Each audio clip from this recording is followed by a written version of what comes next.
Good morning, all, and welcome. I'm Ren. We'll get started in just a moment. But if you could let us know who you are and where you are from in chat, that would be great.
Good morning, good afternoon. Hello, my name is Ren Durayo.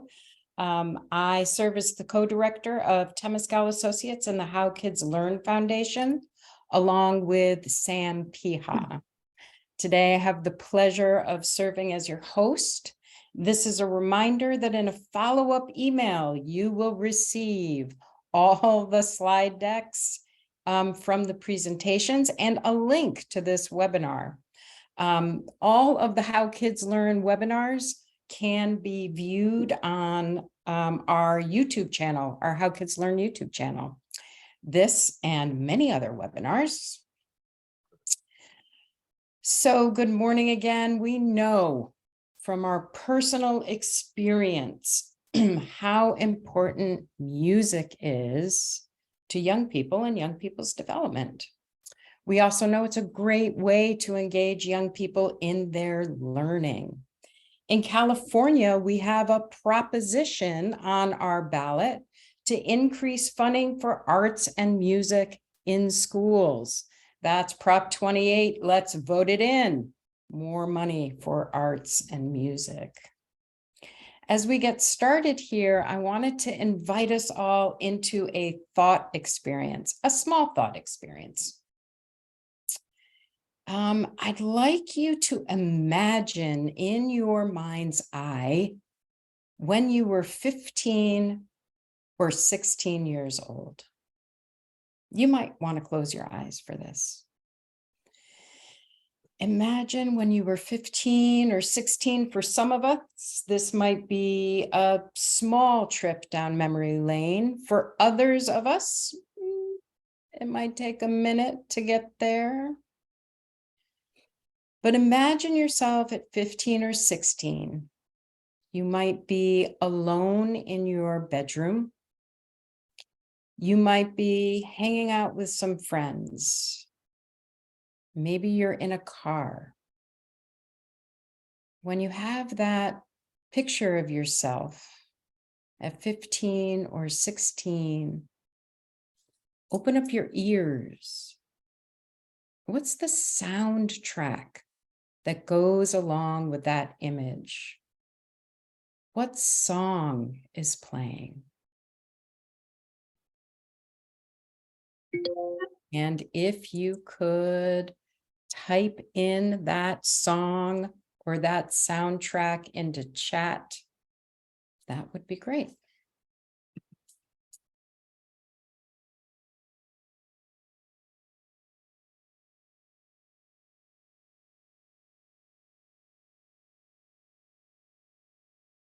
Bring yourself back to this incarnation of your being.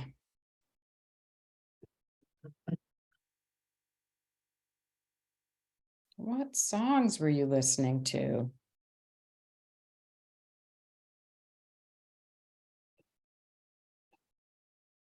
Music is incredibly evocative.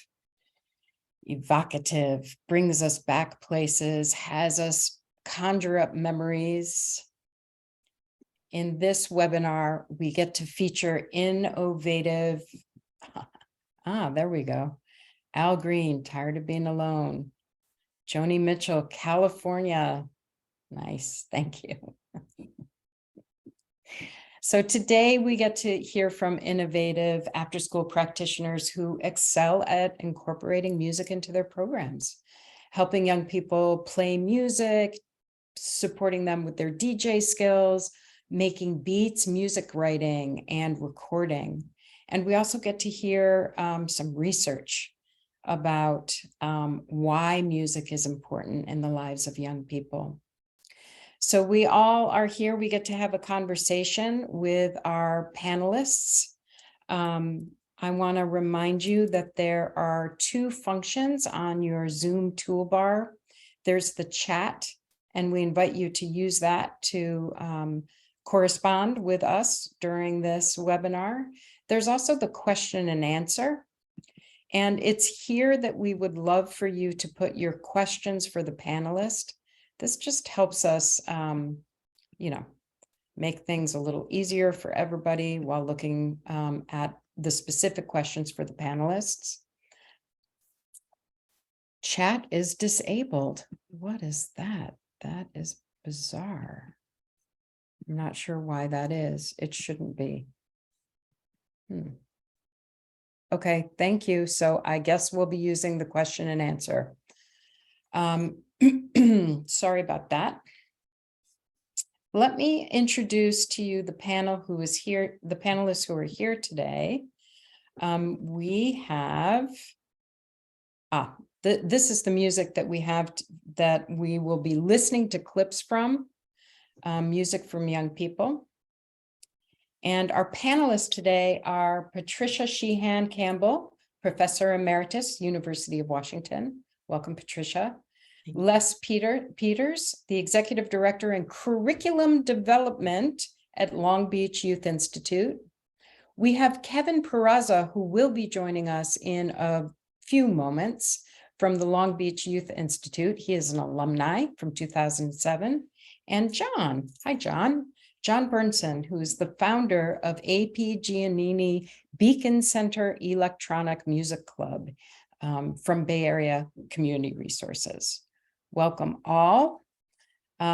Each of the panelists will say a little bit more about themselves when they do their presentation. We'll hear presentations, short presentations, and then we'll have an opportunity to talk with the panelists about their work. So I am going to turn things over to Patricia. Thanks so much. I'm going to do a little screen share and take us forward. It's a privilege to be a part of this group. I'm grateful. And let's see. We'll move this, I think, into place. It says, I'm supposed to have a password. I don't understand that. That's unusual. Nope, it's not gonna happen that way. Maybe there's something you can do on your side, Yeah. Ren? Let me see what I can do. Yeah, I'm moving my my memes into place so that we can stay on task and in focus. If that should not work, I'll go without memes, I suppose. I'm going to help you out here right now. Are you ready? So you can stop sharing. All right, let me. I got it. You do have it, okay. And I'm going to start sharing. Yeah.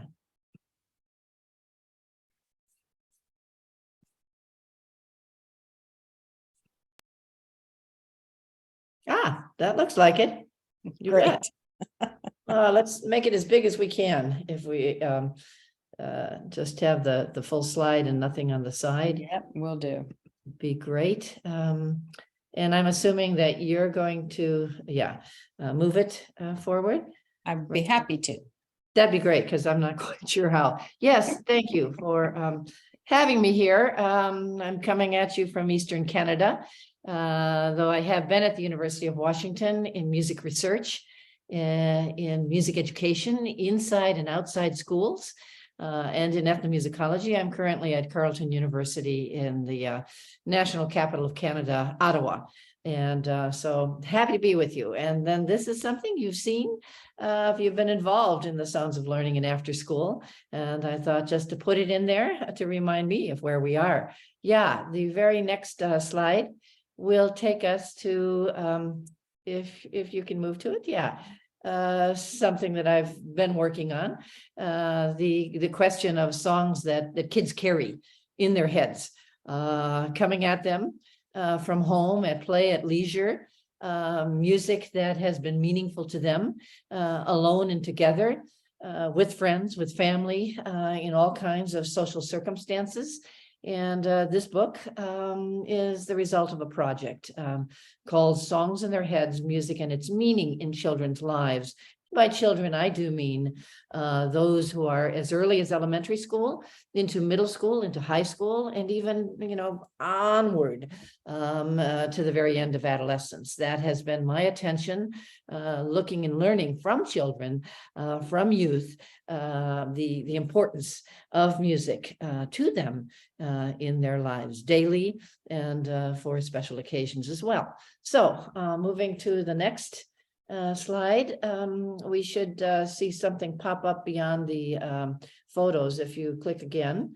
And the question came to me, if you can go back to that pop-up, my interest, what is my interest in music? It's not showing the one before. Let's go back to that meme. I was asked to say something about my performance work, and it is as a singer, as a pianist, as a guitarist for many years, as well as in the study of music in other cultures. I've studied koto, you see there at the far left, for a time and have performed Japanese koto, as well as in a group of Eastern European women, Bulgarian song and dance. That's my experience as a performer. Moving on to the next slide, I was asked about my interest in music as a teacher. And that is me sitting next to a piano on the far left with a Chinese mouth organ known as show. I teach music at the University of Washington, music of many cultures, music of youth, as well as childhood. You'll see the very next slide next to the University of Washington seal photo of some of my students and I in the gamelan room, where we do engage in Indonesian Javanese gamelan. And then I have worked and continue to work with children and youth in school and out of school, very young children, as well as, again, through adolescence. So that's my interest in music as a teacher. Moving on. I was asked about my interest in or experience in music as a scholar, as a researcher. And here are some of the projects in which I have been engaged, alone and together with others. Music and world cultures, world music pedagogy, you see there. Music and teaching and learning. At the far end, global music cultures, and certainly musical diversity, because we are diverse populations, and the folks with whom we work are certainly coming from many diverse backgrounds. Right square in the middle is a book called Free to be Musical, which is very much about music out of school, music in the community, music that young people bring to us in our various kinds of community endeavors. And we work with what they know, what they want to learn, and how to give them the freedom to be musical in ways that are valuable to them. Moving on. The research on music's impact on young people, children, youth, and other living species I should say, the research studies are many and various. We ask the questions: what possible benefits are there to music in the lives of young people? Is music vital to their learning, their human learning at large, and their development? Is music required for their and our health and happiness? Are there gains to music making that are musical and may be beyond musical? In other words, how is music useful for their cognitive development, their intellectual brain processing, their social emotional development, their motoric physical development, and even their spiritual development? And just for fun, other living species. What do animals make of music in their lives? Well, a little more about that later. Moving on to a slide. The musical education in school and out of school, the involvement of young people is, again, diverse and brings us to an understanding of some of the research. Children, and by that I mean through adolescents, who regularly participate in music instruction, show in various kinds of tests larger improvements in how their brains process speech, language, as well as reading, which again is stronger, more significant if they have had this musical experience than those who have been less involved in musical experience. That was a study in 2014 and 2015. Musical training impacts the auditory system, even when it is begun as late as 12, 13, 14, 15, 16 years old, suggesting that even a modest amount of training begun later in life, even into adulthood, can affect and impact neural functioning, brain processing. A study a little while ago, Whitehead, 27, was that students in high quality school music education programs, but let's face it, also after school kinds of stimulation in music score higher on tests, on standardized tests, compared to students who have been involved in deficient or no music instruction at all. And this is regardless of the socioeconomic level of the community. So indeed, one would expect, but in fact, there have been many controlled studies that are indicating that musical involvement, musical participation, music learning in lessons and ensemble experiences, wherever and whenever, can make a difference in, again, cognitive development, in particular kinds of skill and knowledge development. Moving on, we ask the question, why offer music in the after-school experience of children and youth? And we find out through work by musical anthropologists, by music psychologists, by those in ethnomusicology, as well as in education, that the reasons for music is very much about the emotional expression, the opportunity for emotional expression, the opportunity to have aesthetic, artistic enjoyment. This is something that should be a part of our life. And so therefore we offer it. And whether music is offered in school or not, some kids can't make it work because of their scheduling. Some kids don't want to make it work because school music is not the music that they hope to channel through for their enjoyment, for their expression. Music can be entertaining. Music can bring about a communication where nothing else will work, not language, not spoken language, but rather the flow of words in song, in melody and rhythm, or no words at all, because music does not need language in order to have, again, a beautiful expression, sense of enjoyment. And of course, there is the physical response of music. That is why to offer music in the after school, because hardly any musical culture exists where folks stand wooden still while they make music. Music is a physically operating kind of activity. And in school, there's less musical of a physical sort of experience, whereas out of school, whether in the popular genres, in the dance music genres, in so many musics of the world, you cannot make music without the physical response, without the dance involved. So just to say that, answers to that question, why offer music? Onward. This is all research-based. MDs, which is to say medical doctors, speak to the question, the answer to the question, why music? Or why they do what they do. Let's start with that. Medical doctors say, well, you know, what we do is we save lives. That is something that requires about 18 years of increasingly specialized experience in graduate school and medical school, in residencies and so forth. So MDs say, we save lives. But to that kind of quip, I've often spoken, well, we make lives worth living. We make life worth living in every individual, because to make music is in itself an amazing experience. And that's what we do, who are musicians, who are teaching musicians, who are facilitators of music in people. Onward. Music is a human birthright. And you see there over on the side, music is a specialized human tool for arousing feelings and thoughts.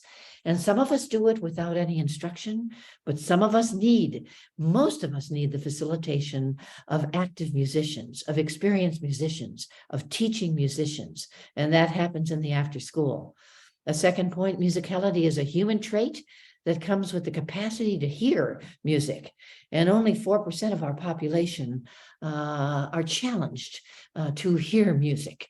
Most of us can hear music. So it is a human trait to be musical and to express ourselves musically.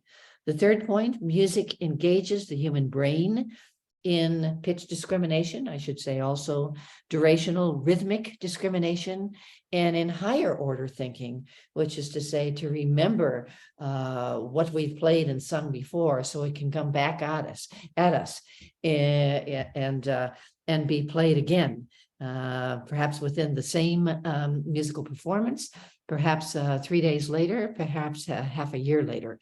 At any rate, music engages the brain. And at the bottom, for some folks, music is an area of expertise of a very serious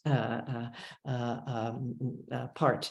That is to say, some of us become musical professionals, and that is a result of genetic predisposition and diligent practice. We don't all become professional musicians. Many of us make the music because we enjoy it, because we need it as a stress reliever, because it's a wonderful social experience. And that has been proven again and again and again in communities, in schools, out of schools, and across the world. Onward.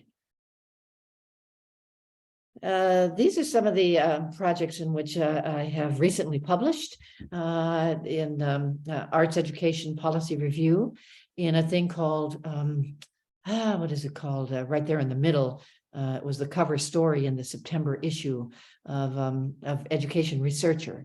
And then over at the far end, Music Education and Diversity. The points of music as a firm means of bonding people together in a social kind of way. This is the research on it, of bringing a feeling of belonging. I belong to a group. I validate myself in connection with others, whether I'm doing a solo, given out to others to listen to, or whether I'm involved in an ensemble. The idea of making music as a means of belonging, bonding, and even bridging self to others, and bridging communities. This is what music's function and the result of a musical experience is. And so these kinds of ideas are coming through the research and policy and various publications out to musicians and out to educators to give a sense of why music in our lives. Going to the next slide. School is not always a hospitable place to be. And sometimes school music, it feels very forced, and kids don't like it. And kids are maybe required to know certain kinds of music, and they'll go along with it. But for many kids, the answer is not in school music. The answer is not in regulated practice. The answer is not in study of a given instrument, because we only know so many instruments, because we know only so much repertoire. And that is where after-school music comes in. It's only recently that we've even brought popular music into school music settings. But it doesn't go far enough. And therefore, the after-school musical experiences are very important. To the next slide. Music is good for you, we say, but maybe it's not always.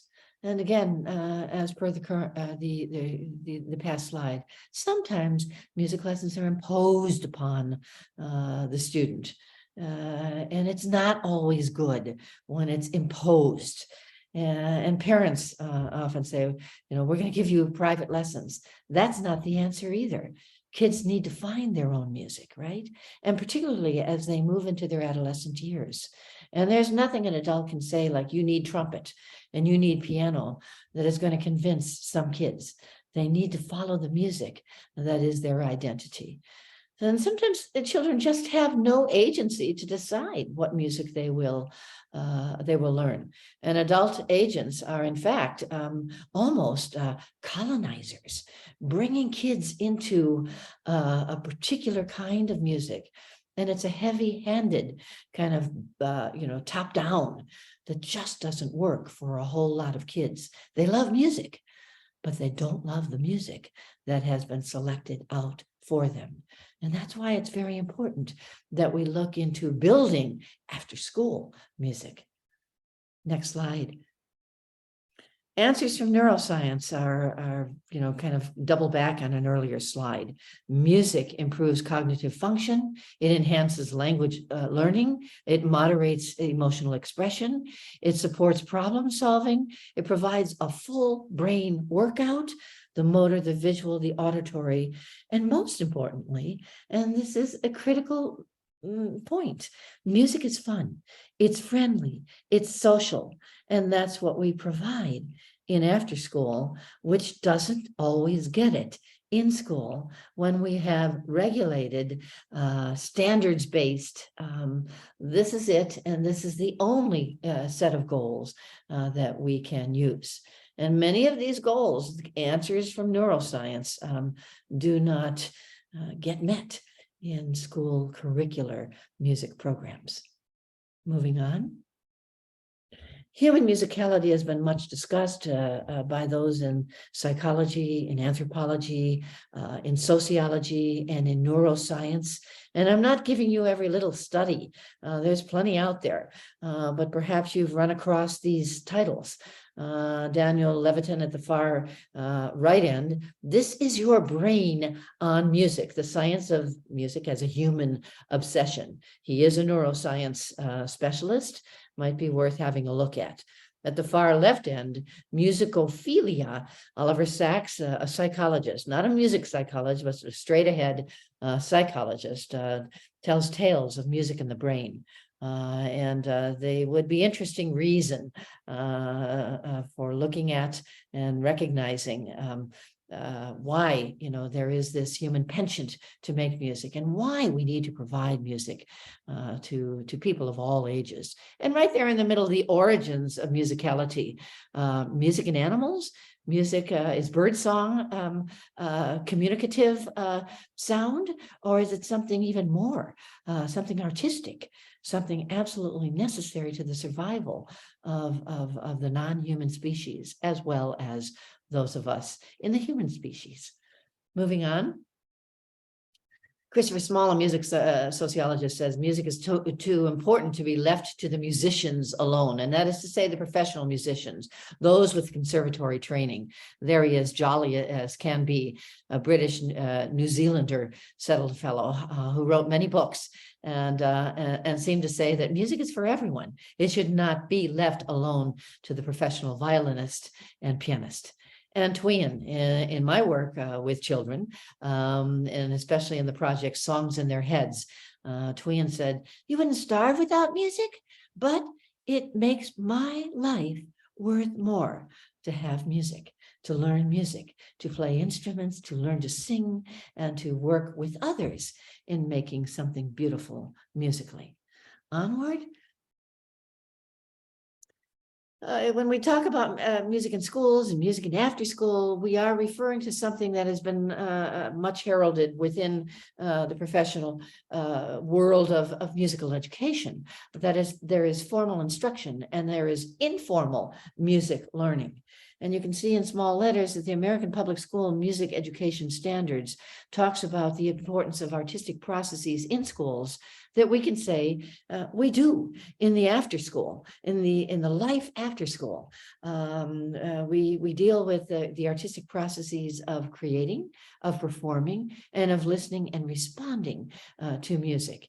And you can see there in the bigger and bolder, children and youth need to have experience in creating music to be successful musicians and successful 21st century citizens. They need to be able to perform if they choose to, repertoire, genres as singers, instrumentalists, and in their lives and possible careers. And they need to have time and maybe we can say facilitated time and space to listen to music, to be able to respond to music, to be able to engage in music, even through dance, should say that. And again, these are interesting operations that work both in formal, in school, and in informal music learning settings after school. Moving on.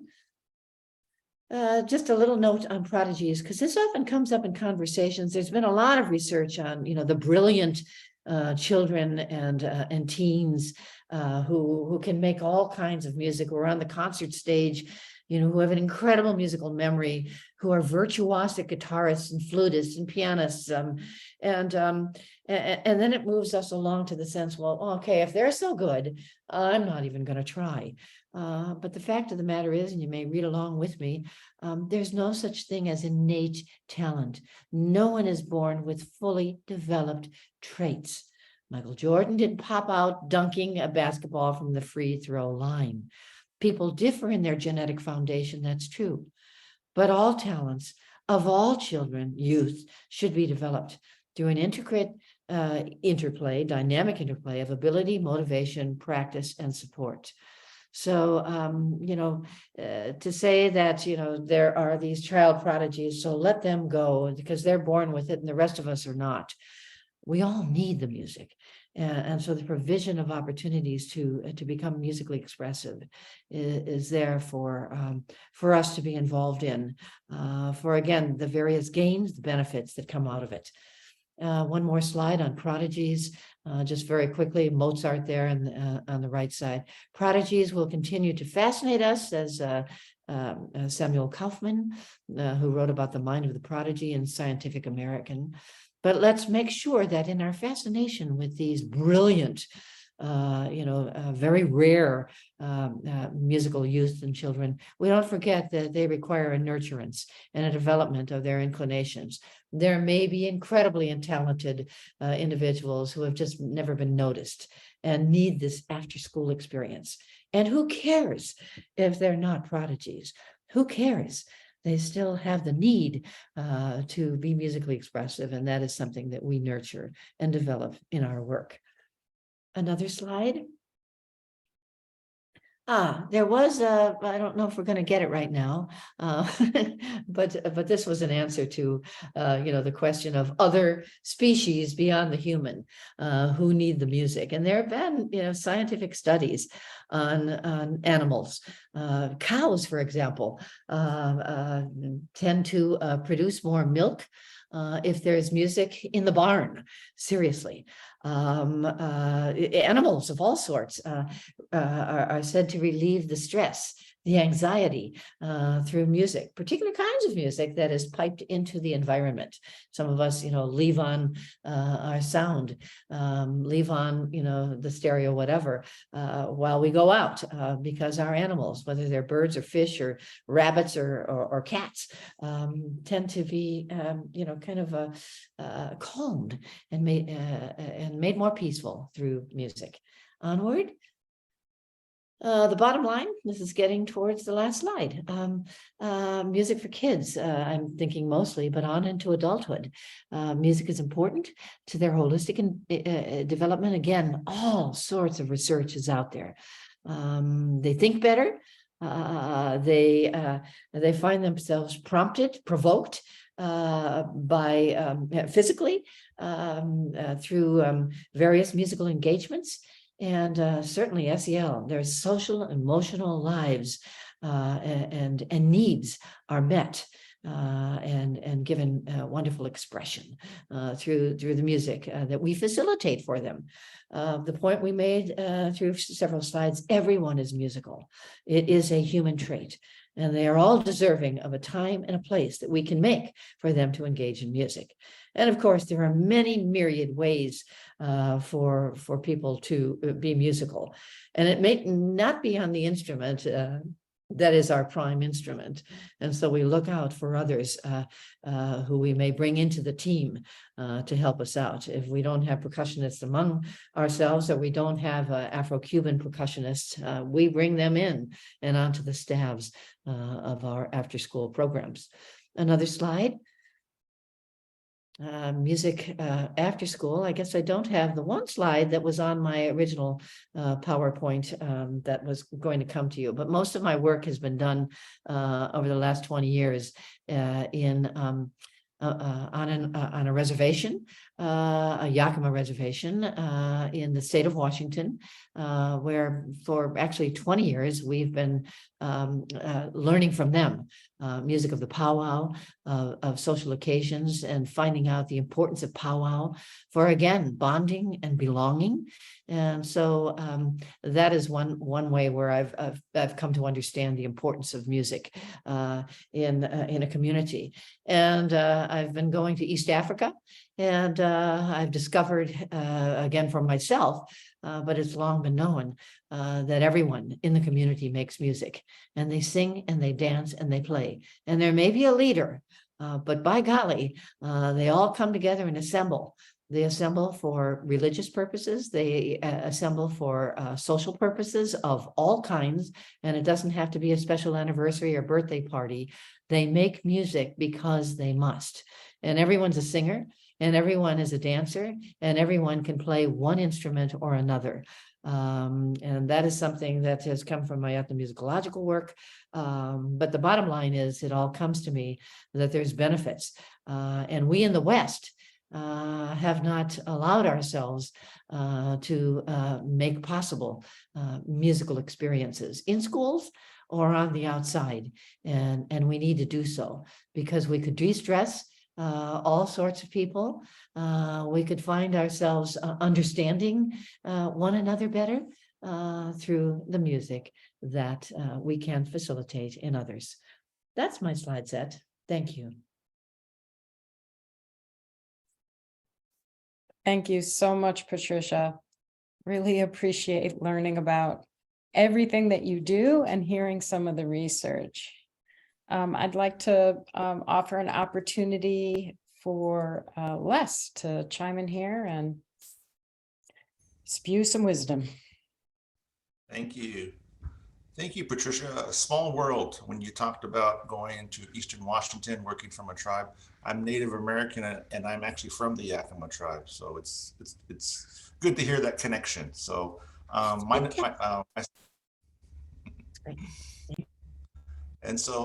name is Les Peters, Executive Director of the Community Development YMCA and the Youth Institute. And so the Youth Institute has been around since 2001. It's a youth development program that uses technology as an engagement tool for academic success, workforce development, and creative expression. And so that's been kind of our focus of the Youth Institute. And this program has been replicated to about 14 sites around the US and globally. And so, like I said, I'm a youth developer who has used technology as an engagement tool to really help young people with, like I said, academics, workforce development, and creative expression.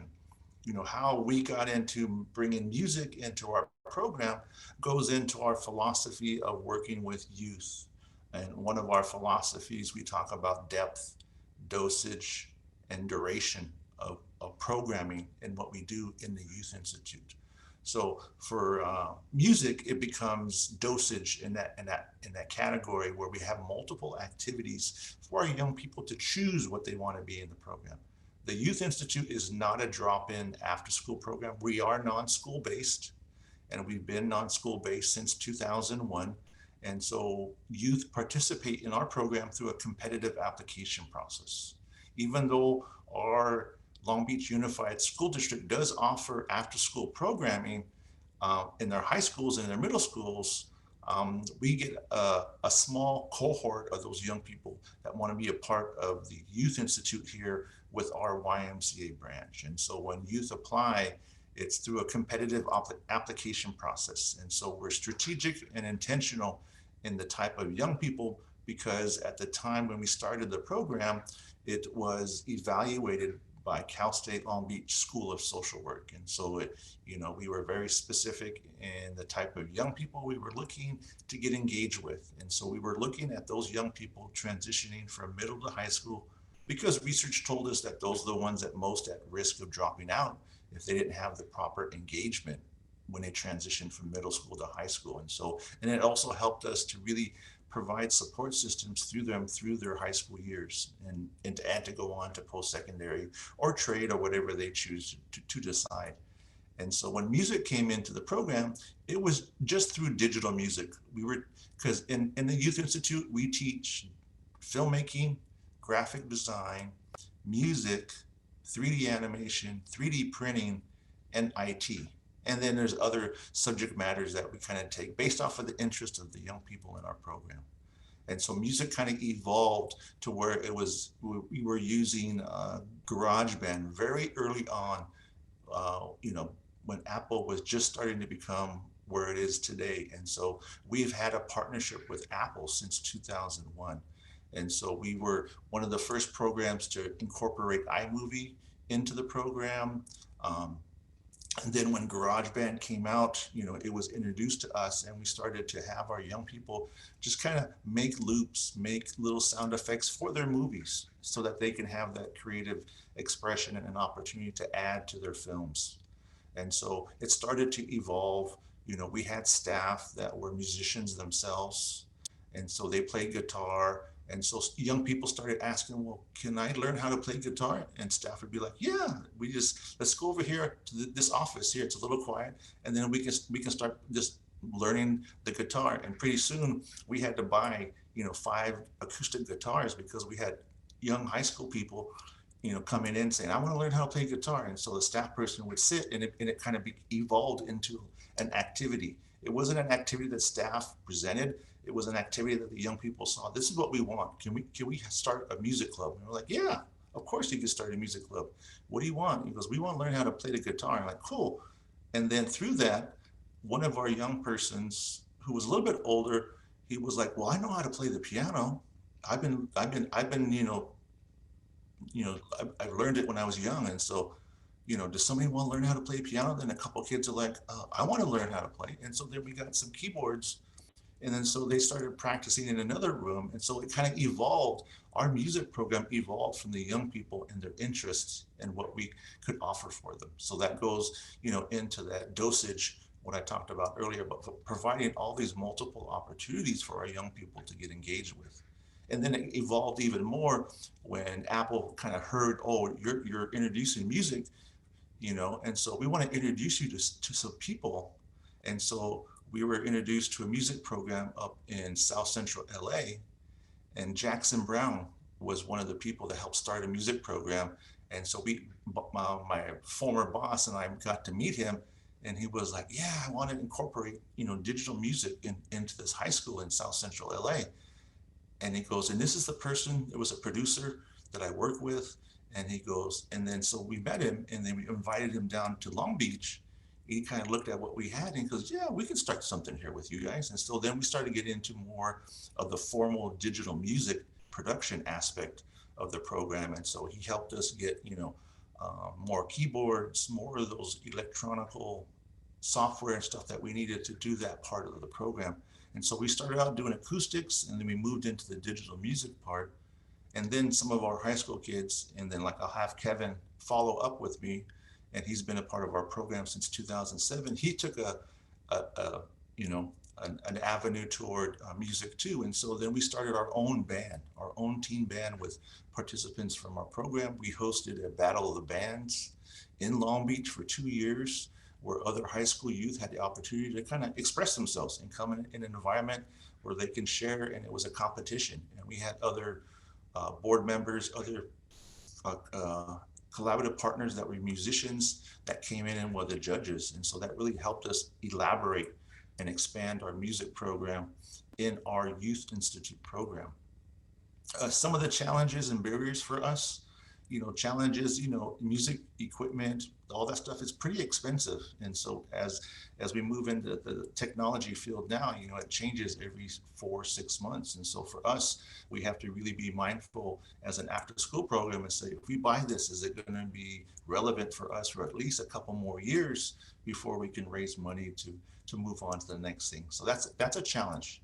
Is always having the resources to support your after schools program, especially music.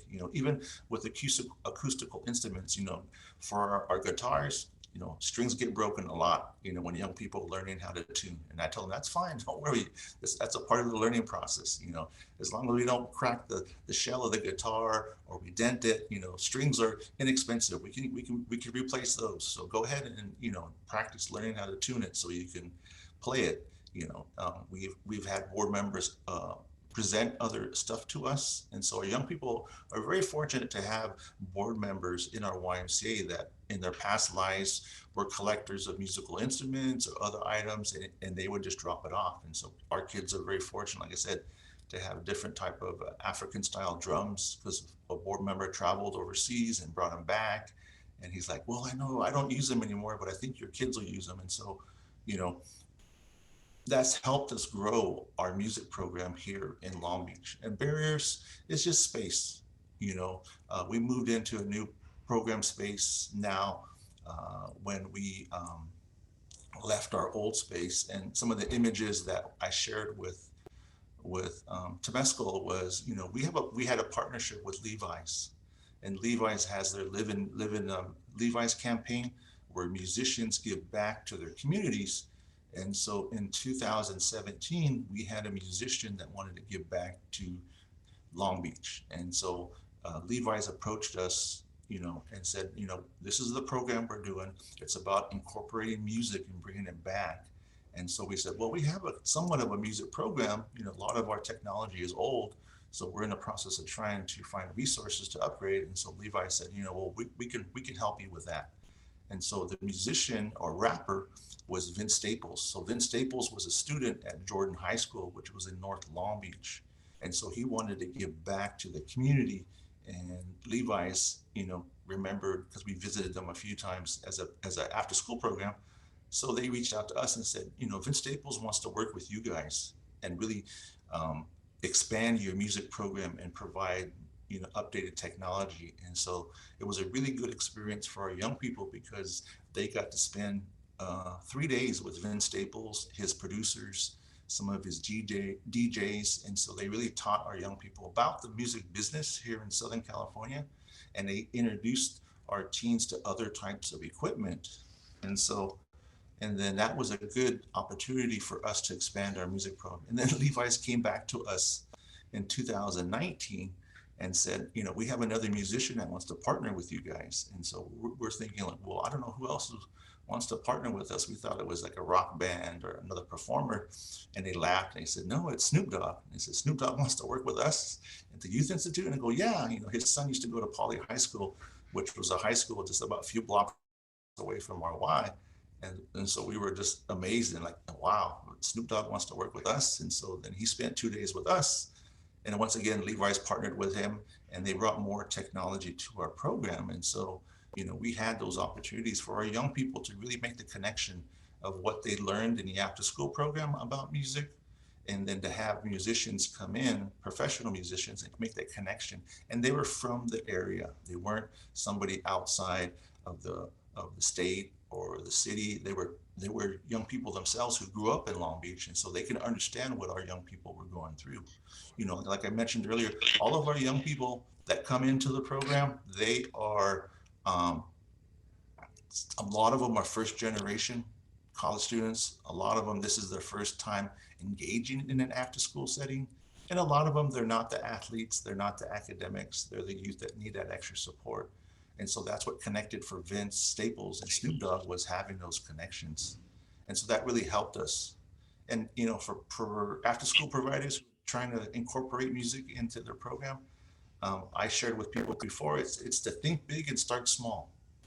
you know I told you a challenge was the cost of equipment, but start small. Start with a few computers, a couple keyboards. If you have a guitar, you can slowly start to incorporate those skill sets. And once reach out to supporters that who themselves were former band members, that might really help and grow and get you more equipment. So that's helped us. And so we've always had other musicians in the community come to us now and say, oh, I'll come in, I'll teach drums. So we have an electric drum set at our little studio here now.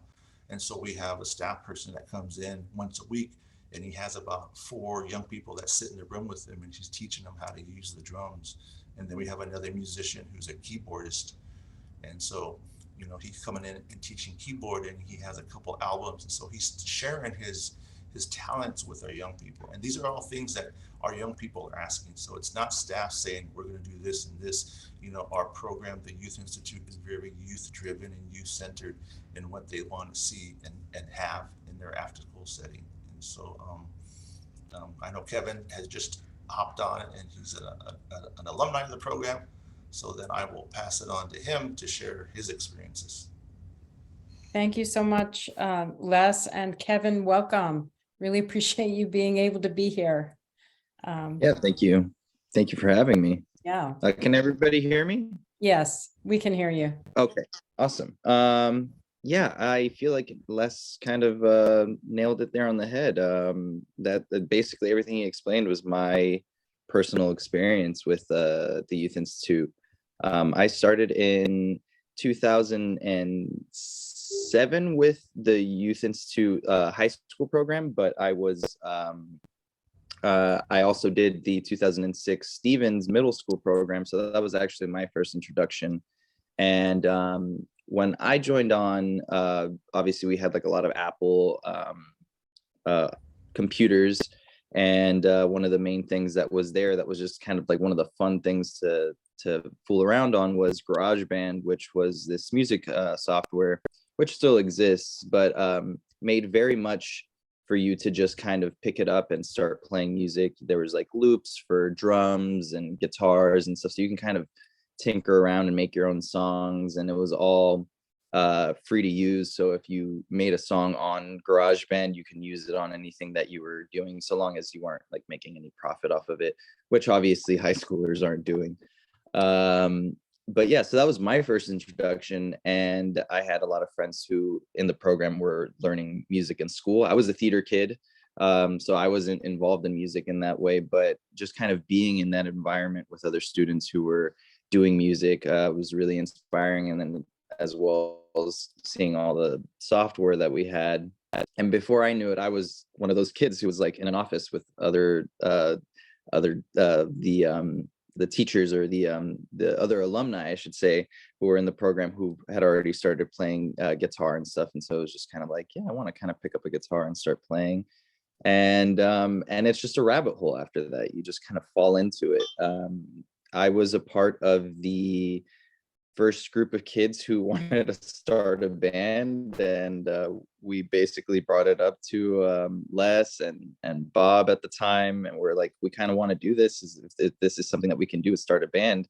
And it was a good amount of us who wanted to do it, so they said yes, and they found some reserves for getting us some instruments. So we got a drum set, bass, 2 guitars, the mics and the PA system. And, after school, basically every other day, we would go to the YMCA and we would just sit as a band and try and write our own music. And it was really inspiring to do that sort of stuff, especially as a young kid, just trying to find their place in the world and using music as an avenue to kind of dissect who you are and what you like. I spent a lot of time just kind of trying to figure out what genres of music I like, and kind of trying to find my way in writing music in that way. And that's something that stuck with me since high school. I'm 30 years old now, and still playing in bands. I still play music with other folks, and I think it's just really it's one of those things in life that I feel like is almost necessary for kids to experience to some degree. I mean, not everybody's gonna be the prodigy who's gonna become the next Bach or Mozart or Snoop Dogg or Vince Staples, but it certainly does help with a sense of identity and kind of feeling good about something, especially in a creative avenue. I feel like it's something that I cherish, and it's something that I'm trying to teach my son. We're starting with piano, and we'll see what he wants to pick up thereafter, but just to kind of give him that base, because it's something that I think all kids are interested in. Who doesn't like, messing with a little xylophone or a little keyboard, and then kind of building from that and becoming something more, whatever that may be. Again, they may not go and become a professional musician, but they may be that person who sits around at a campfire and picks up an acoustic guitar and starts playing music and inspires the next generation of students. So yeah, I don't know if we have any questions. I'm more than happy to answer anything, but that's my spiel. Thank you so much, Kevin. It's a great spiel. And I don't think you were on, but we heard a piece from Now I'm an Ocean. Oh, beginning. okay, awesome. Yeah. Yeah. So that was that's one of my most recent bands, and yeah, we worked with a couple of different producers for that. Again, that's really just musicians sitting in a room together and kind of, what kind of song do we want to make? And I'm Hispanic. A couple of the other members are Hispanic. We're kind of all from different parts of the world, actually.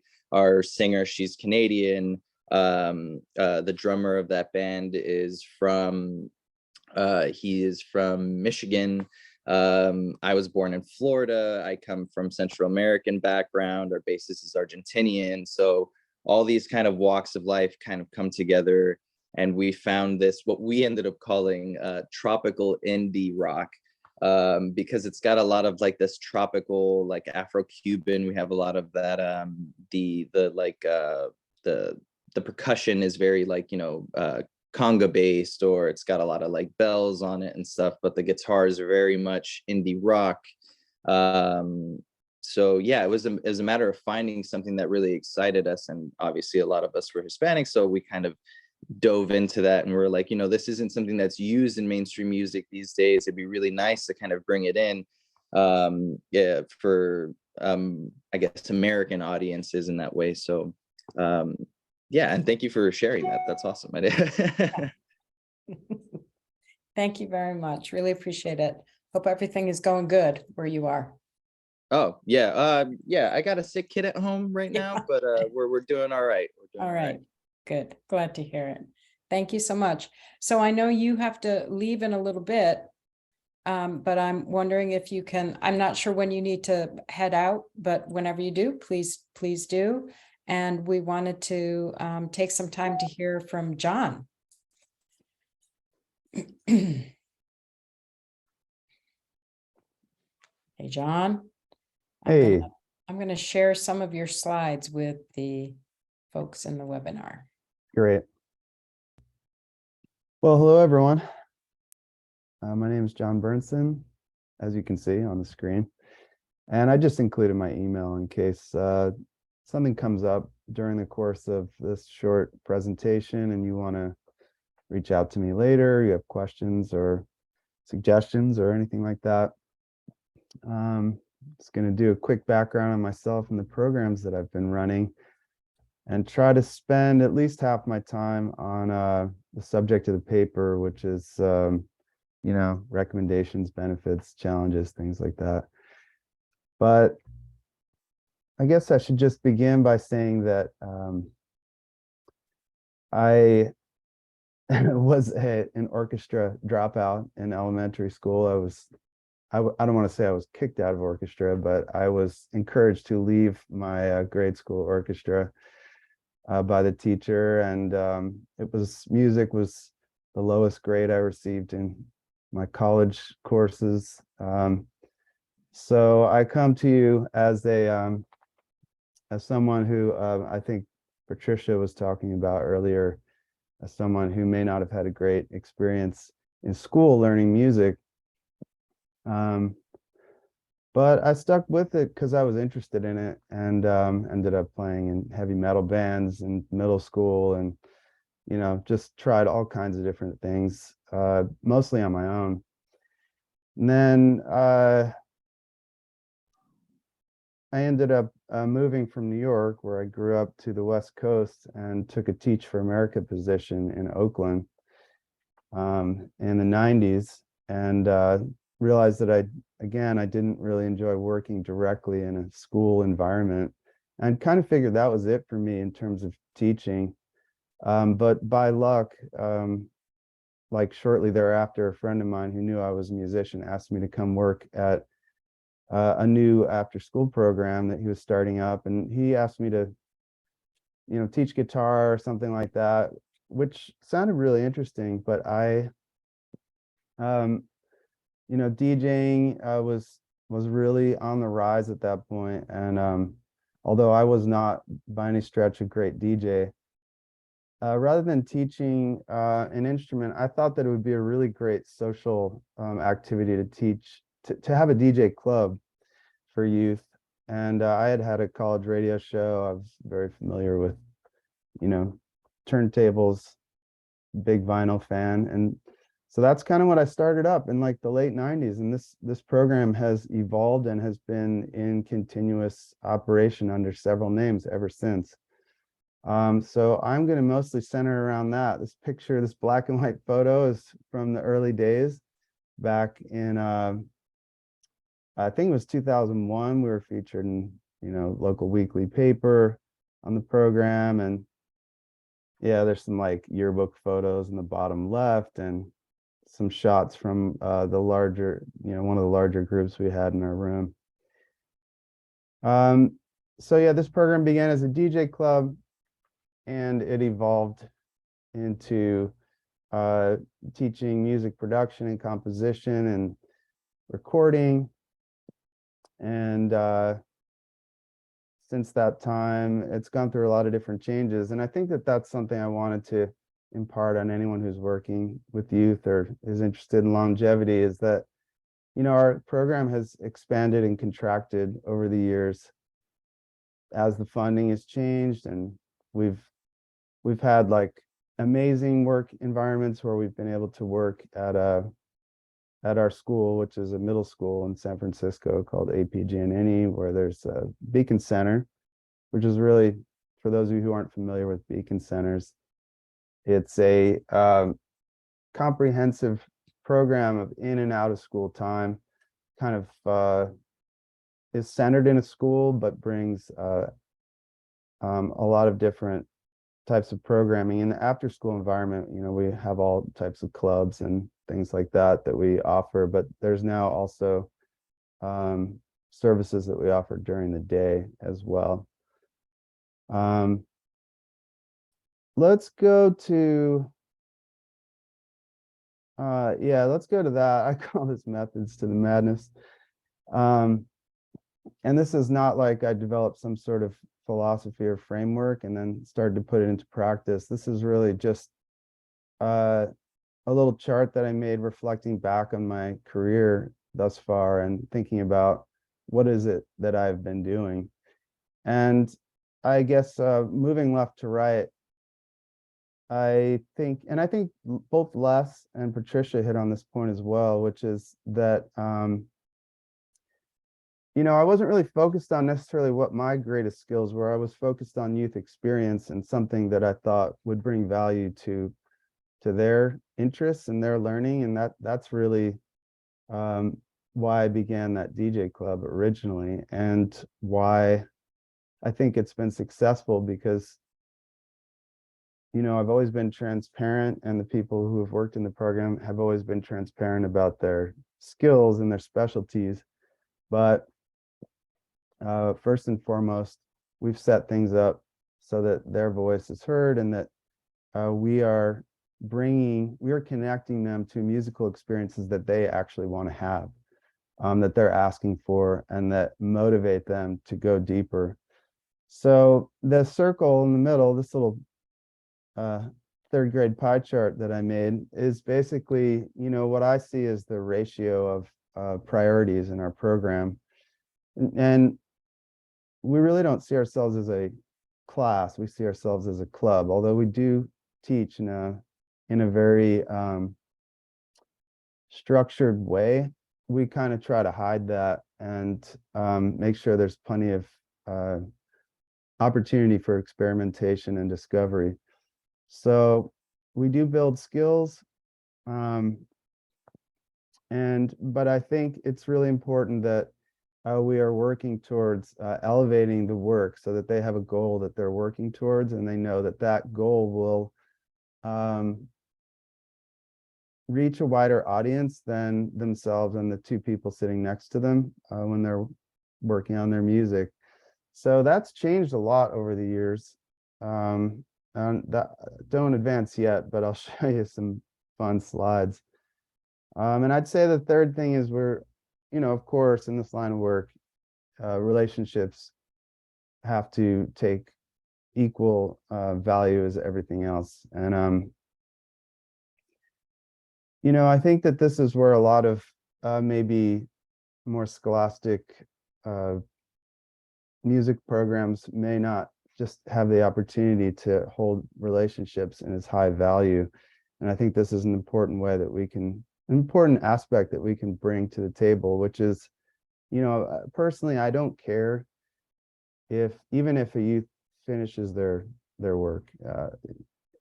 I'm way more interested in whether they are having a positive experience, whether they're connecting with their friends around them, and they're have the courage to share what they're working on with other people and get feedback. And so in that sense, I think that we always take the long view. We encourage them to achieve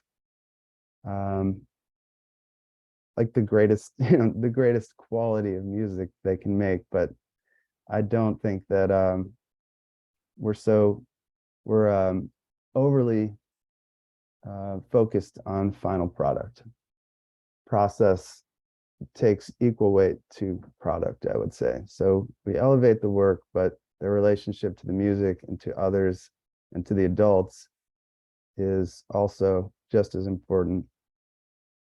And then kind of in the seasonal cycles, every time we go through this process, there's always something new that we're trying. So we'll reflect on how things went and we make adjustments. And as a result, the program has changed a lot and continues to change and does not aspire to be one particular thing.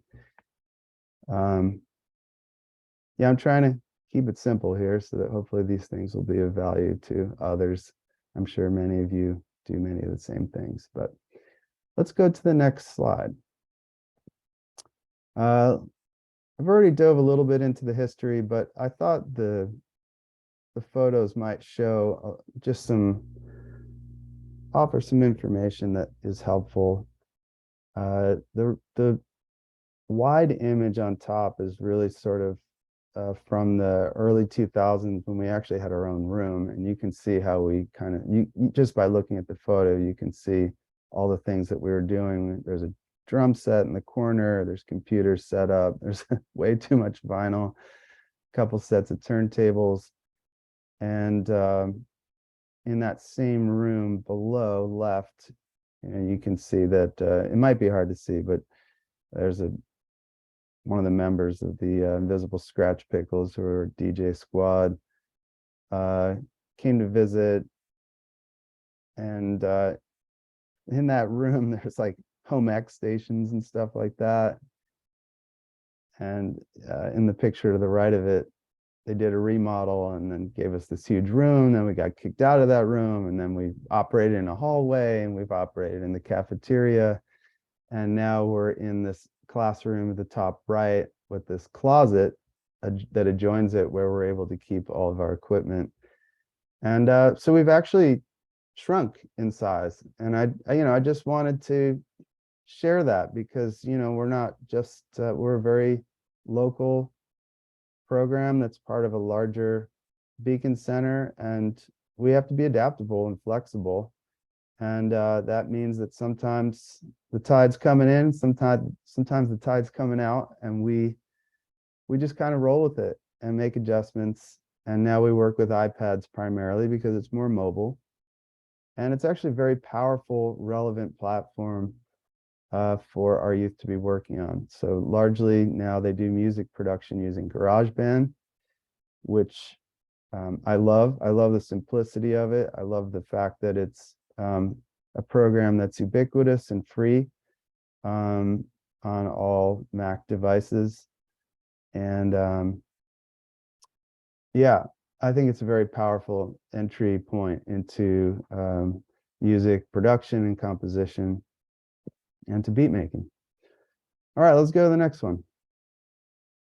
So I like this one because when I said focus on the platform or focus on elevating the work, we've done this since the beginning. I don't have any photos of our early cassettes that we made in the late 90s, but there are some floppy disks. We started out using this program called Fruity Loops, which has evolved in FL Studio, which is a DAW, digital audio workstation, that we no longer use very often, but we used it for a long time, and we made CDs. Youth created most of the covers, and you can see me holding a few of them. And then we started eventually on the right, moving towards posting our completed compilations on SoundCloud. So there's 3 compilations on there, and I think it's a free service. Again, if you're making beats on GarageBand, which is a free software, and posting to SoundCloud, which is a free hosting service, you're operating pretty I mean, iPads are not cheap, so that's what we've put our money into of late. But these platforms are always changing, so I've kind of been an advocate of not putting too much resource into any one particular platform or building too robust of a infrastructure around a particular platform, because next year it's going to be something else. And so I think it's better to be nimble and adaptable. Okay, so that's our middle school program. I'm going to touch really quickly on our high school program, which has a completely different structure and a completely different environment. About 10 blocks away at the Sunset Neighborhood Beacon Center, which is our sort of San Francisco office for BACR, and the location where we do our high school programming.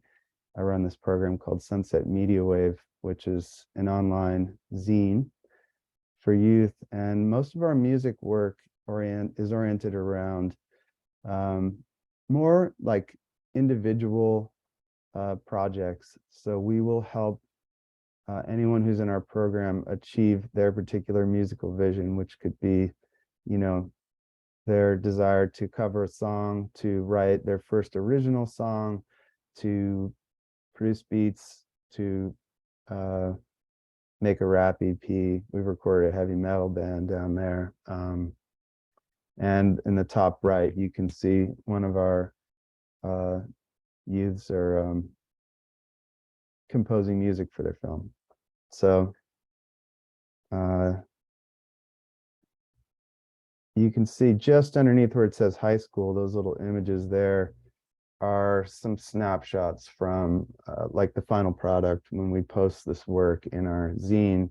This is kind of how it appears, and we use a platform called Issuu, ISSUU, that basically allows you to have links and video attached to your digital publications. So it's a really great platform that allows for all the different mediums that we work with to appear alongside one another. Yeah, let's go to the next one. Benefits, challenges, Rex. I did not hit my goal of spending most of my time on this, but maybe you've kind of got some of them along the way. How much more time do I have? Like a few minutes or? Yeah, sure. Okay. Well, I'm going to kind of work off of the paper that Temescal just published or is about to publish. I'm not sure what, but Ren and Sam have been working on this cool paper with tons of great resources. I've learned some great stuff by reading it over. But, what are the benefits? I think Patricia and Les covered many of them, but in my own words, I would just say that this type of work really has the potential to empower youth to personalize their own musical expression. And I don't mean just my program. I mean the opportunity to create music in an after-school environment. A lot of the times, I've been thinking about it, and youth are encouraged to draw from a very early age, and there are plenty of structured arts assignments, but no one seems to have any problem saying, "Oh, just draw something from your imagination." You never see in school someone saying, "Oh, create some music from your imagination." It just, not really sure why, but I would argue that it's a completely different skill than reading music or learning music theory, which are both really important. But they don't really matter if someone isn't interested, or if someone isn't drawn to do it. I would argue the benefit is much smaller. So ideally, you kind of want it all. And as someone who didn't thrive in that environment, I found that it really helps to have all three progress together, which is that my enthusiasm and interest has to be in lockstep with like small bites of theory and small bites of, like learning technology and that whole rubric as well. Of course, as Patricia said, music is the language of emotion, or one of the most powerful languages of emotion. So there's a lot of things that can't be expressed through language or through even visual art, I would say. So music just really, once someone starts to get a basic handhold on communicating through music, it can really express some things for youth that they're just not able to articulate in words. And I think that is a very powerful thing. Um, I also think that music has the ability to, it's a shared interest that allows people who may not otherwise hang out with each other or associate with one another. It gives them a common passion that they can form relationships around. I think music is a very powerful, immersive tool that can soothe the soul and takes one's minds off their troubles. And it doesn't remove them, but when one returns after working or engaging with music, it can give you a new perspective. And I also believe that music is a conduit for inspiration, even if you're just listening and you're not actively engaged in creating music. Challenges, I would say that a lot of the challenges are challenges that maybe all different mediums are facing right now. I think that we are in the explosion of technology has really emphasized even more visual communication in a world where we're already very visually oriented. And so it can be hard to encourage youth to do deep listening and to really use their ears. A lot of their first instincts when they're working GarageBand or any DAW is to like make visual music using patterns, but they're not really listening in a lot of cases. So I think that it's a challenge and an opportunity to teach them or to remind them or to encourage them to listen more deeply and to really close their eyes and think about what they're hearing and how it's affecting them. So yeah, we say don't make music with your eyes a lot, even though you have to use your eyes to make a lot of music. But we let them wrap their minds around that.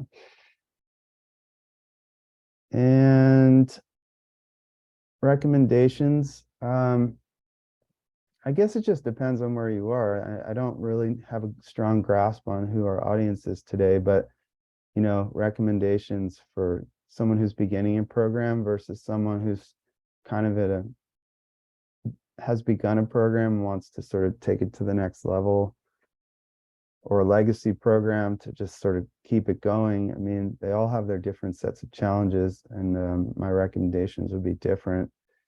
But I think that message of adaptability is really key. It can be a very humbling pursuit to teach youth and to operate in this environment. It's not, no one's getting rich and no one is always getting, the recognition that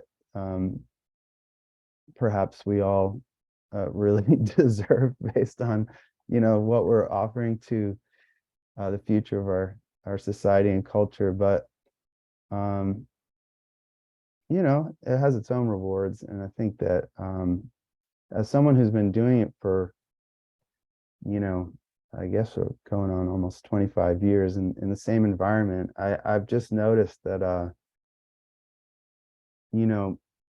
one of the main things is just the relationships that have grown are just incredibly rich. And I've also noticed that while we have had plenty of youth go on to become musical professionals, the vast majority of them, I think, have developed a greater appreciation for how music is made, like teaching people the difference between fast food and well-made food or healthy food.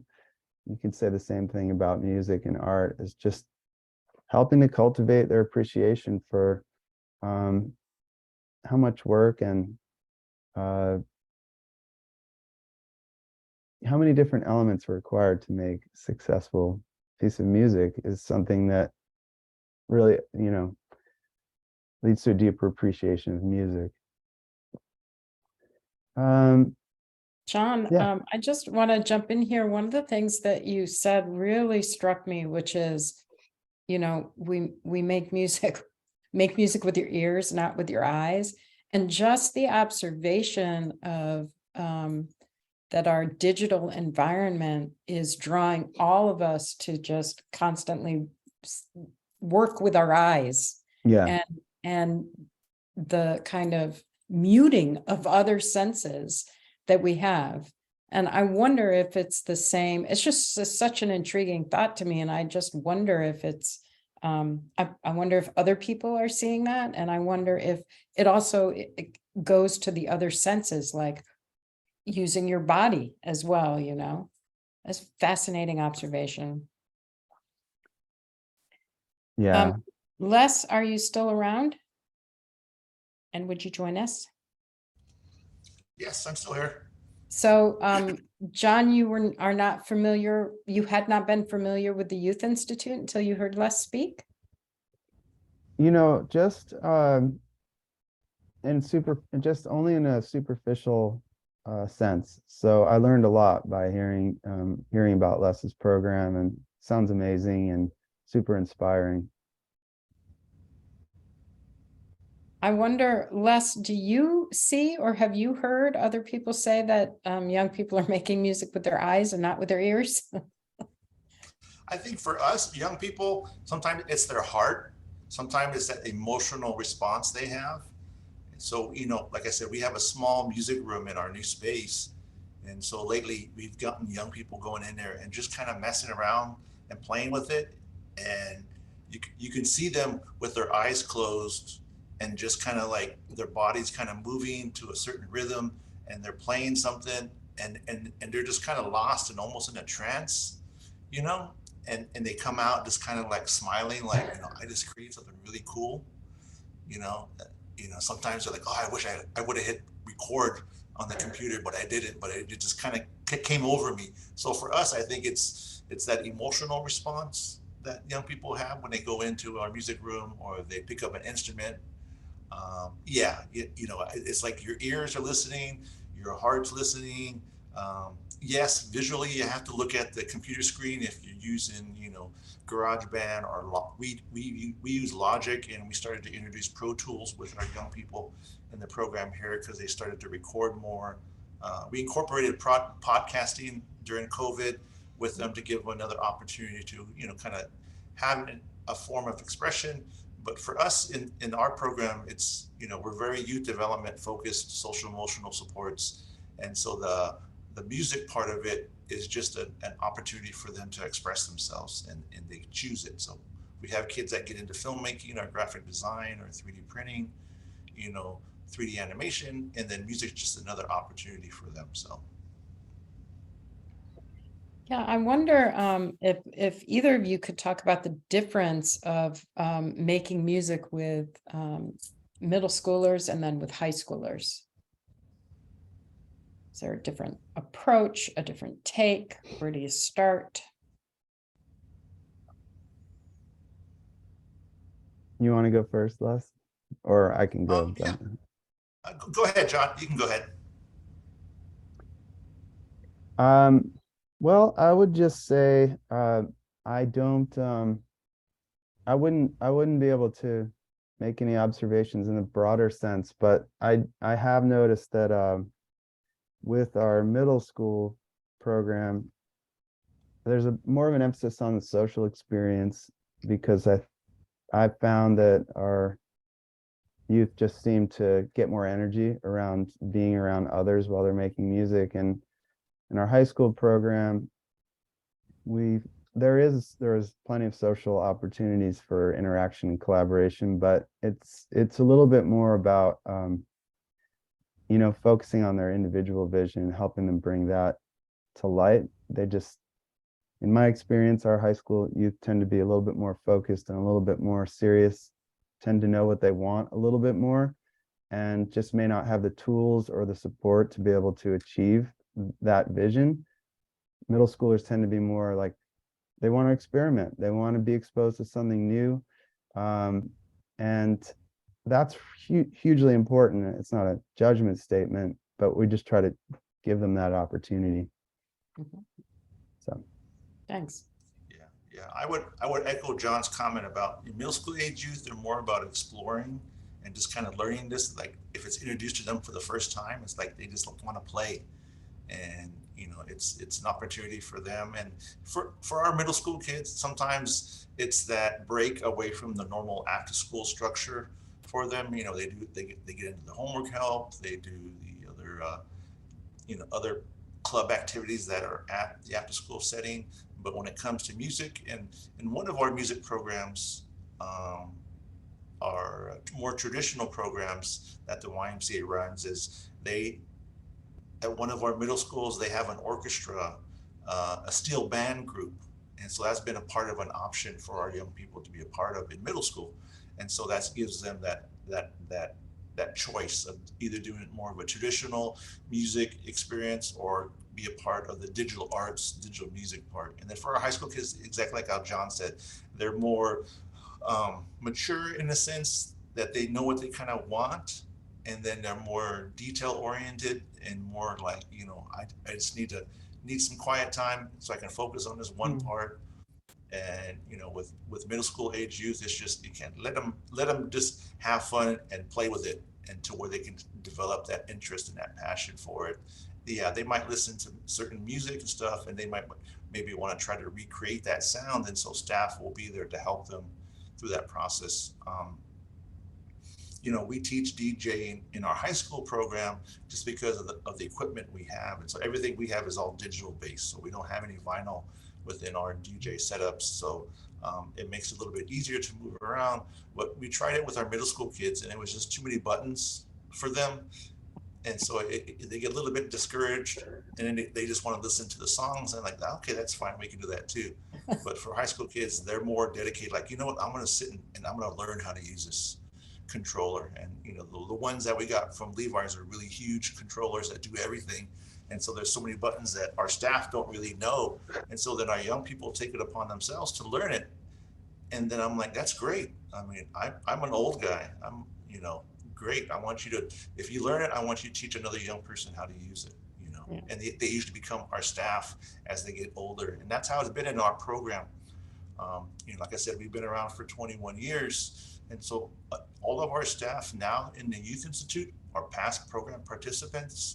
They're past high school graduation and past college graduates. And so they're all role models in that youth development model, but also know music like Kevin, and then we're fortunate to work with local universities here in Southern California. So Cal State Dominguez Hills has a digital media arts program, and you can focus in graphics, video, or music. And so we've had a handful of young people leave our program, go up to Dominguez Hills, which is just up the road, and they get their degree in digital music production. And so they come back and saying, this is what I learned. I want to show these guys how to do this. And I'm saying that's how it is. It's all about us, is passing that knowledge on to the next generation and helping them. Thank you. We have a few minutes left here, and I'm just wondering if anybody who is out there in the digital land would like to ask a question or come in and join our conversation. Debbie or Jessica? I can bring you into the conversation. It would be great to hear what you are doing in your programs.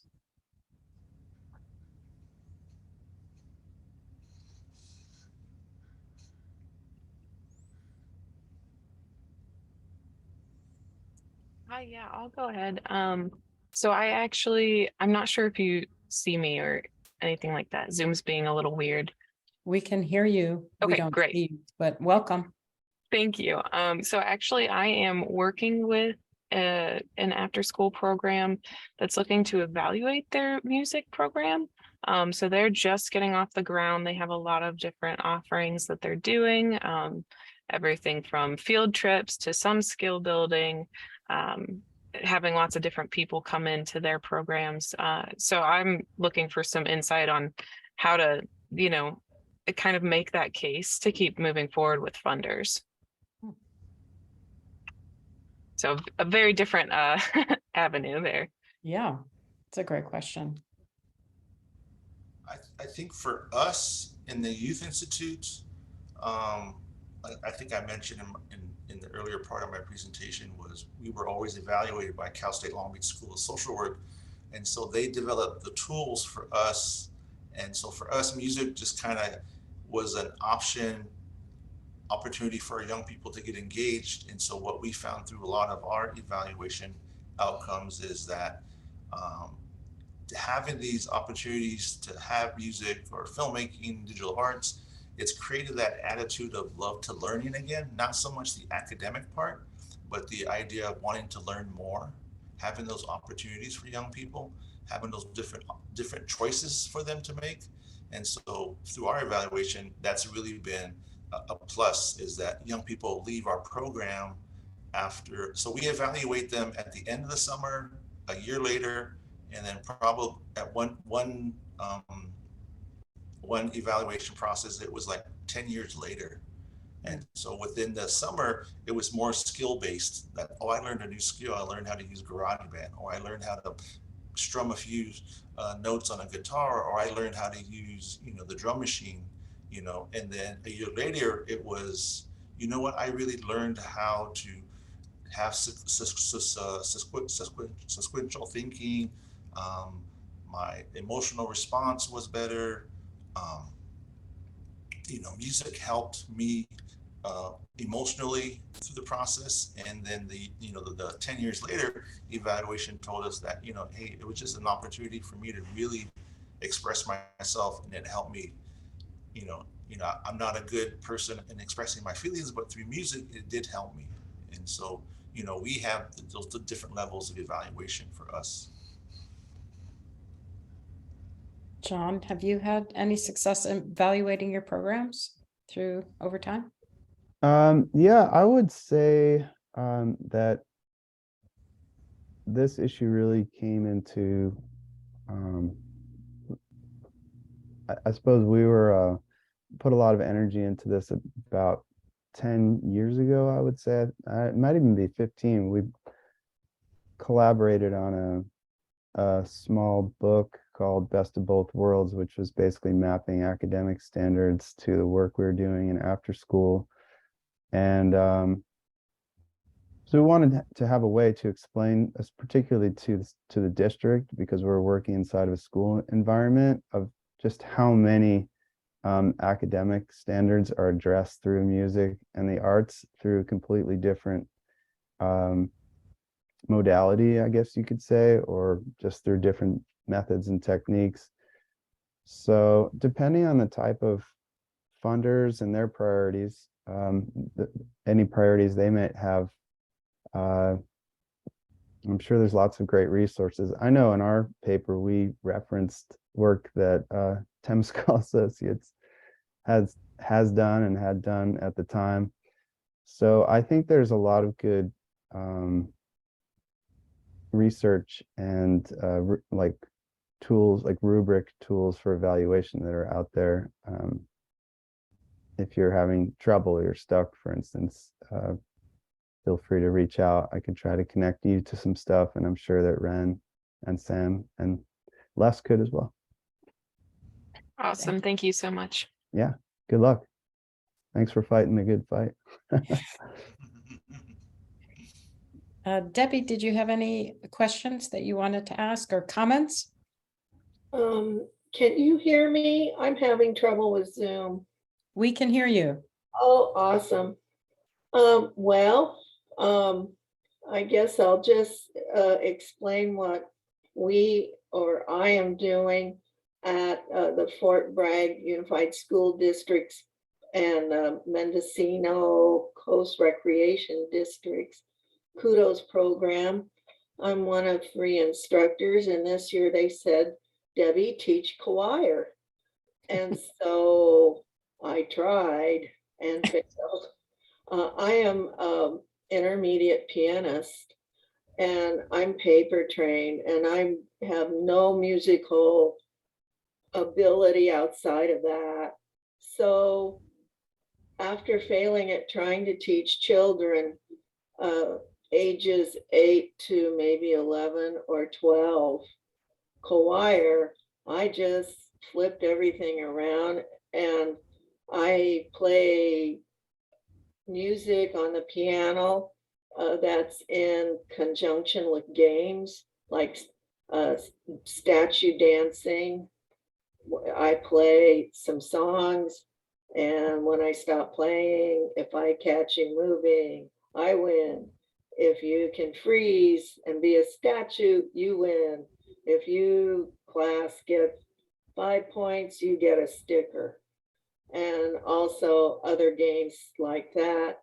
I usually start the lesson with hand clapping and chants to teach rhythm and beats. And right now we're working on moderato, rapito, and largo.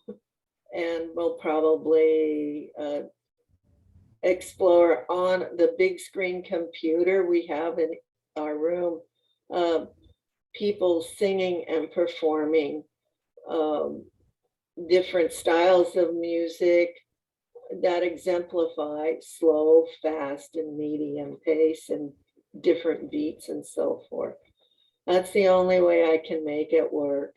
So I told my boss, can't do choir. Kids don't like to sing, but we can do music appreciation.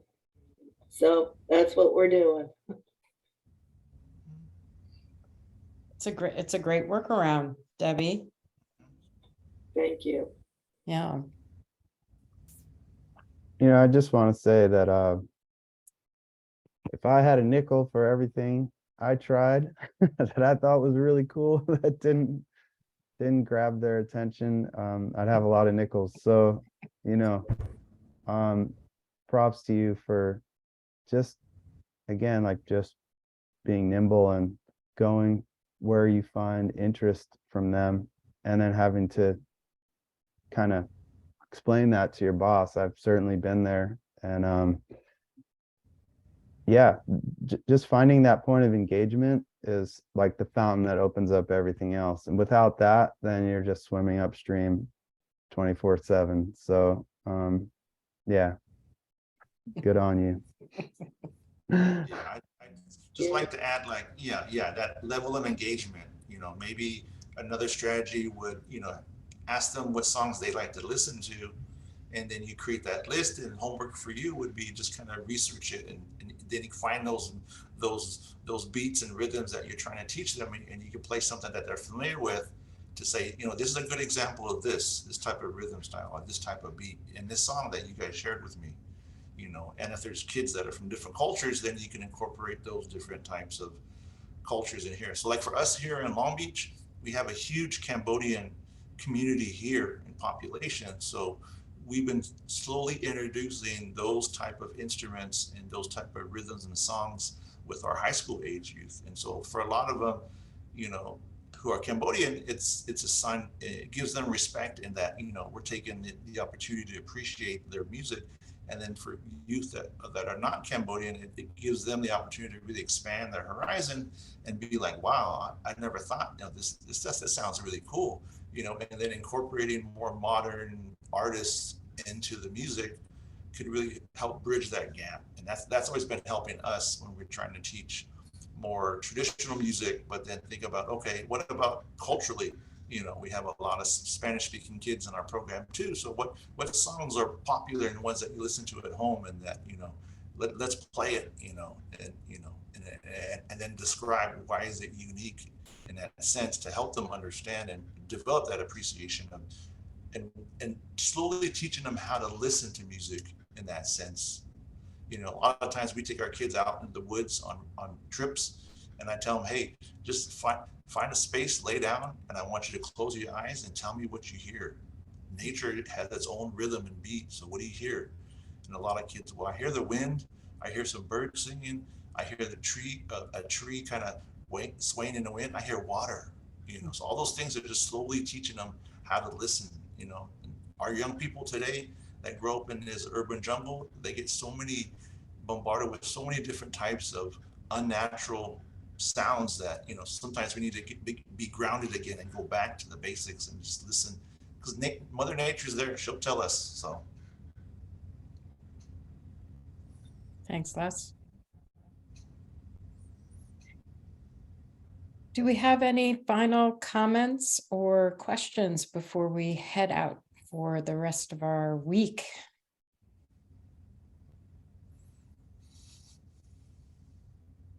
Just thank you for your time. This was great. Yeah, it was great. I want to, as you're headed out, I'll play you something from John's middle school program. This is from Ethan R. It's called Bacon and Bread Box. Here we go. Cool.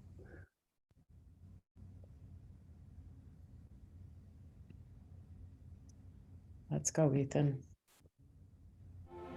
A podiatrist will tell you about your feet. An orthopedist will tell you about your bones. A physical therapist will analyze your gait. A psychologist will help you manage your anxiety. But what if they're all connected? What if your walk affects your hip alignment and the loss of movement affects your mental health? At Kaiser Permanente, we know the body is connected in unseen ways. That's why our doctors work together to care for all that is you. Kaiser Permanente, for all that is you. Learn more at kp.org.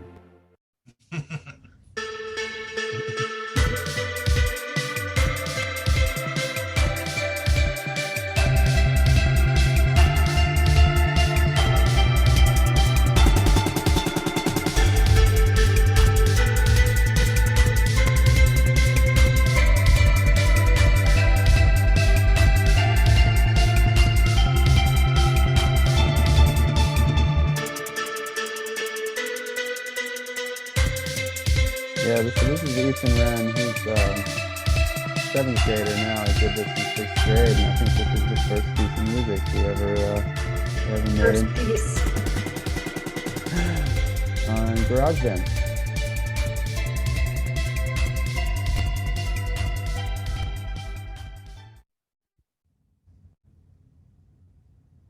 Cool.